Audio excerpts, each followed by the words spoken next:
মহাযোগী লোকনাথ ছিলেন অপার্থিব ঐশ্বর্যশালী, অক্ষয় অনন্ত ধনের উত্তরাধিকারী।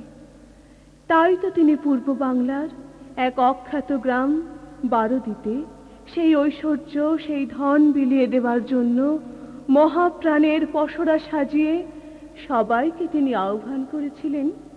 ওরে তোরা আয়, যে যত পারিস কুড়িয়ে নে। মহাপ্রাণের এই ডাকে বিশ্ববাসীর মন হয় উতলা।